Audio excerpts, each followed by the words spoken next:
Okay, so showing off some of the features of Android. You guys might be here for a while. This phone is really quite powerful. Of course, the specs of it are top of the line. If you know anything about the Note 4, you'll know that it is a powerhouse, and it handles itself very well in terms of battery life, in terms of performance, and those kinds of things. It's very well balanced while staying top of the line. Probably one of my favorite things is the infrared blaster. There's a little hole right up there. It's got an infrared light emitter. And what that does is it can control devices that accept infrared signals. For example, your television. This little app right here, it is a television remote. Okay, so here we are at the TV. And we can pull up the remote on the phone just like I did. And then we can control the TV from here. So hit the power button, turn that sucker on, and it's ready to start playing movies and videos and stuff. Now, of course, you want to find out how on earth we're going to do that. Well, there is an app called Universal Remote App, and that thing is also quite powerful. I have a couple of remotes here. This one right here actually controls the computer. So we're going to do that. Oops, wrong button. We're going to do that right now. See? I move my finger on this thing like a trackpad, and you can just see the mouse moving right there. So I can unlock my computer.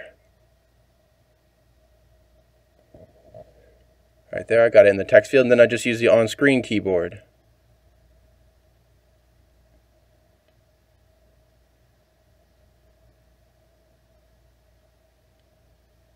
Boom. Computer's unlocked. And see, so now I have control over my computer just from here. And so, since I have my computer hooked up to my television, I can also control the content on my television screen using the phone app.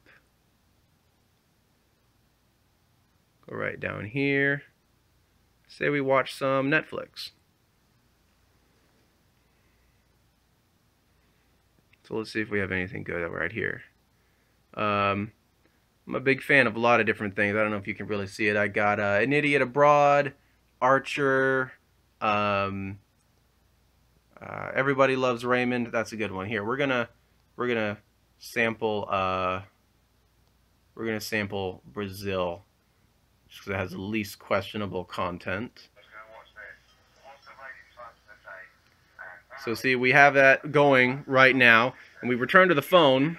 If we want to control Netflix, we go to my other remote here. This is an actual Netflix remote. Takes the information from my computer and puts it on the phone so I can control it. It's got a little progress bar, volume up, volume down, play, pause button. So I press that button, pauses the feedback. And so see? You can control your Netflix from your phone. You can control your computer from your phone. You can control your television from your phone. You can also control anything that has an infrared receiver. So, what that means is my ceiling fan has a remote. You can see the little remote right there mounted on the side of the bed. And what I'm getting is I'm getting a device that can read and interpret infrared signals so that the remote for the fan, I can see the signals that it is sending out and then programming it into my phone so that my phone will emit the signals. So I'll be able to control my TV, my computer, and my ceiling fan from my phone. The key fobs on a car also work on infrared signals. When you click, you have the little clicker and you tell the car to lock up. And this little thing right here, this little guy, you press the button to unlock, press the button to lock it up. This runs on infrared signals as well. So what I'm going to do is I am going to capture the signals from my key fob and put it in my phone. I have NFC tags. We'll get into those in a moment. Suffice it to say, NFC tags they tell your phone to do specific things at specific times. When a phone comes into contact with an NFC tag, it triggers actions. what I can do is I have an NFC tag in my wallet. When I get out of my car, I scan my phone against the NFC tag in my wallet, which makes the phone do a variety of actions, which sets it up to settings where it will save power while still being functional while I'm out walking around on foot. And I scan that as soon as I get out of my car. So what I'm going to do is I'm going to have that NFC tag tell my phone to send out an infrared signal that matches the lock frequency from the remote. So what that means is as I'm walking away from my car, I tag my phone with the NFC tag. My phone will lock my car for me. Pretty sweet. Maybe not super useful, but still pretty sweet. Additionally, I can program the unlock command into the phone so that if I lock my keys in my car, I can unlock my car from my phone. I'll never lock my keys in my car again as long as I have my phone with me. So it's cool stuff like that. Anything that sends an infrared signal, this phone can emulate, which makes it incredibly powerful because, I mean, if you think of some more, I guess, nefarious purposes that this phone could have, I mean, if you got the codes, the infrared codes to someone else's vehicle, and there are some vehicles that start on infrared signals. One of my coworker has a vehicle. They walk out into the parking lot. They hit a button on their key fob, and it starts the engine of their car. If I knew the signals to that, I could do that. I could start their car and then unlock it without even putting a key in the ignition. And so, I mean, this stuff is pretty powerful. If you know the frequencies or you can get the codes, you can control just about whatever you want with this phone, so long as it will receive infrared signals. So that's pretty freaking powerful. I also have Tasker. Let's move on to Tasker. Tasker is an incredibly powerful app that takes quite a bit of time to learn, but I probably spent a good 4 or 5 hours on Tasker before it really started coming to me. So persevere, stick in there, it's worth it because you can do all kinds of stuff with it. For example, I have some very simple profiles set up. For example, not Wi-Fi connected. As soon as I lose Wi-Fi connection, my data turns on so that it doesn't interrupt video playback or music if I'm listening on Pandora or something like that. This profile here, calendar entry, if I have an event on my calendar, it automatically silences my phone. My phone will never go off in a meeting that is on my calendar so long as this profile is active. I also have a couple of programs that run when I turn off the phone.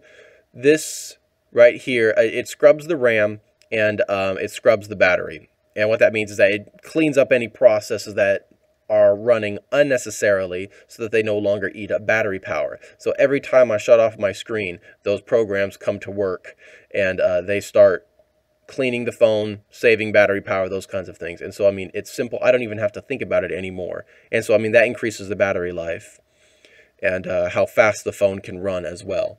So that's a quick look at Tasker. If you're really interested in what this thing can really do, I would definitely recommend Google searching it. There's a lot of material out there. Next thing is Trigger. Trigger is what gives power to the NFC tags I mentioned. I have different profiles set up, like driving. I have an NFC tag on the phone mount in my car. So as soon as I put my phone into its mount in the car, a bunch of settings change. For example, you can see right there. Disable Wi-Fi, enable GPS, enable mobile data, set ringer type to normal, enable auto brightness, enable Bluetooth, and launch Pandora. Pandora is about all I listen into the car, and so I just have the phone launch it for me. And then, when I get home, I have an NFC tag at my desk. As soon as I put my phone down on there, it will enable Wi-Fi, disable Bluetooth, set ringer type to normal, disable mobile data, and disable GPS. I don't have unlimited mobile data, so I try and save that as much as I can. So as soon as I get home and put my phone down, it starts saving my data, saving my power. And what I'm going to do is I'm going to add actions to that. The remote that I'm getting hooked up to my phone that controls the ceiling fan and the lights, I'm going to have it trigger actions as soon as it comes in contact with that NFC tag, so that as soon as I put my phone down in my room, it will turn on the lights, it will turn on the fan, it'll turn on the TV, and I'm pretty sure I can get it to start playing a playlist as well. So that I walk into my room, set down my phone, the whole thing comes to life, lights, music, the whole bit. The rest of it, I have a profile for the office. Pretty much the only thing is that it sets the ringer to vibrate and then locks the screen. So I just set my phone down on my desk, and it becomes kind of more work appropriate in that it's quiet. And so NFC tags, you can do quite a bit with them. I mean, you can get 10 of them for $8 on Amazon. They're easy to come by. They're super useful. I have one wherever I set this phone to charge at night, I have an NFC tag there that pretty much tells the device to do nothing. Speeds up the charging time. It's really helpful. Trying to tell you what else I have here. Drive AutoSync. Drive AutoSync. For those of you who enjoy emulators, this thing is pretty impressive. What it allows you to do is it allows you to move files from your phone to your computer and back effortlessly. Now, if you're thinking what I'm thinking, that means to save files to your emulator. So, for example, if I'm playing Mega Man Battle Network 4 right here, and I save my game, it'll go into the folder on my phone that has all the game saves. And then I can program Drive AutoSync to sync that folder to a folder in Google Drive. And I can go on my computer later and tell my computer to sync a local folder to the same folder in Google Drive, effectively creating a mirroring effect. If there is a change in the save files on my phone, the file will be moved to my computer, and vice versa. So that way, I can play a game here, pick it up here. Because, I mean, who doesn't want to play their Game Boy Advance games on the big screen? The computer's hooked up to the screen, so I can put Game Boy Advance games up there, Nintendo 64, all that kind of stuff. And so, and when I'm done playing there, just saves it right back to the phone. And so that's a pretty powerful tool, that Drive AutoSync. There's a one-time subscription fee or something like that. I guess I don't know what you call that, a premium mode, but in my opinion, it's quite worth it. And so you can see my scrubbers are working right there because I turned the phone off and then back on. So they triggered because Tasker has them to run whenever the screen turns off. Ultimate Custom Clock Widget. This is what I use to make the widgets to really customize my phone.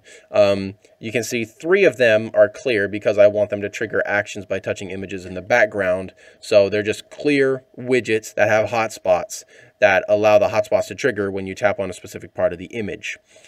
UCCW has a lot of customization done to it. If you go on the Google Play Store, you can find a lot of free and a lot of paid themes for your phone, which are very, very cool. If you're looking for something really customized and unique, Ultimate Custom Clock Widget is the way to go. Pairing that with Nova Launcher is what allowed me to make this thing so well customized. Because UCCW doesn't allow you to change the icons. With Nova Launcher, you are able to do that. You can press and hold. It'll give the option to edit, and you can change the name. You can tap on that there to change the image. I'll show you how that's done right now because my Google Chrome image actually matches my app drawer image, and so we're wanting to change that.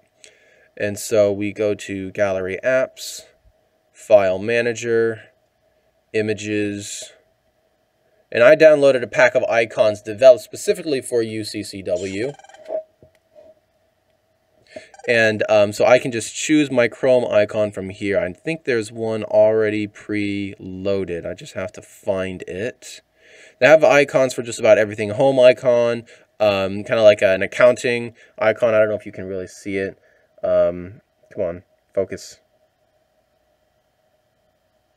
It's working on it. I'm going to keep trying to find that Chrome image while this works on it. Where is Chrome?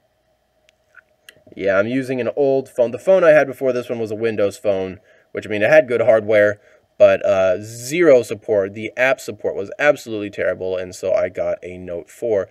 But the Windows phone has a pretty good camera on it as long as it's in focus. I don't know why it's not in focus. Focus. There it was. And so there you go. You can kind of see a browser button right there. So I'm going to select that one. It brings up a detail. It's got an orange border around it. I don't like the orange border. It doesn't go with my theme. So I just crop it to get the border out of there. And then done. Boom. I have a brand new icon. I mean, any image you have, you can assign it to an icon image. So you can make it look literally however you want. And so that's some of the cooler points of the Android platform that I've been able to find. Between Nova Launcher and Ultimate Custom Clock Widget, I've been able to make this thing look precisely as I want it and make it function precisely as I want it. And as far as the customization goes, the way it looks, no rooting involved. You can do this with a standard stock phone. The sounds that you've been hearing are custom. I had to put them into a system folder, which did require rooting. So if you can live with your system sounds, great. If not, root your phone. I didn't have too hard a time with it. A lot of people have developed some good tools to really help you get the process done. Rooting your phone does open up a whole bunch of different options. I don't know if there's any worth exploring. You can remove bloatware, a bunch of the stuff that you have on your phone when you buy it that you no longer want. You can get rid of it. For example, my carrier is T-Mobile. The phone had an app called T-Mobile TV. Absolutely useless. It's like $30 a month to do half the stuff Netflix can, please. But it was unremovable. So when I rooted the phone, I used an app that allowed me to remove that app, that one right there, uninstall. You can remove anything from your phone, though of course you do have to be careful. One time I removed Google Play services and my Google Play Store didn't work. So you do have to be careful, but I was able to find the driver online and then reinstall it here. I do have a SwiftKey keyboard, which is kind of cool. You saw when I was using the remote apps. Very customizable, very useful. And so I do prefer the SwiftKey keyboards, though I hear that a lot of people do like the standard stock keyboard that comes with the phone developed by Google. And that one works very well as well. I just happen to prefer SwiftKey. I think that's about it. I showed in the my other video the Game Boost folder, which is quite useful. If you're into emulators or gaming on your phone in a way, then having this is very useful because you can see it gathers all my games. I have very few games simply because I play mostly emulators. But it gathers all my games here. It boosts the phone in the preparation of playing a game, and once you choose a game, it boosts the phone again. Really cleans it up. Boosts the performance of the device while you're playing a game. And so I definitely recommend that. Cheetah Mobile has a lot of good apps. I've actually done some fairly serious testing to find out whether or not they work, or whether they were just, telling you what you wanted to hear, and they do in fact work. If you can ignore the apps that they constantly throw in your face, the benefits they offer your device are quite substantial. I guess last thing is that little widget right there. It's the Switch Pro widget. From my understanding, it's been around for a while, and you can't really see it very well. I have a very subtle design that's hard to appear on camera, but there you go. You can kind of see it there. I have the volume control settings, which is the leftmost one. Then I have a little button that turns on the flashlight right away. Oops, tried to move it. So see right there, turns on the flashlight. Now I can just hit it, turn it off. And then that little pie chart looking thing there, that's how much RAM is in use at the moment. And if I hit the settings wheel, if it will work for me, boom, it cleans up tasks. Killed 57 tasks, and you can see the pie chart went down as well. And that's another process that does absolutely work. I've tested that one as well. It is definitely a very functional thing. So Switch Pro widget offers you a lot of different options that really kind of allows you to make your device more accessible from the home page. I don't think widgets are what they used to be, but I haven't given up on them. I still love them. They're very convenient. They're very quick. Well, that is the rundown on my Android platform, all of the performance side of it that I've done. If you want to hear about the customization side of it, I would check out the video I made regarding how I made it into a kind of a PET theme based on the Mega Man Battle Network series. Definitely one of my favorite games. And if you have any questions, leave it in the comments. I'll do my best to get back to you as soon as I can. If you have any recommendations, leave it in the comments. I love hearing about new stuff I can do. Even today I was learning about new stuff I can do with Reddit. And so, always fun.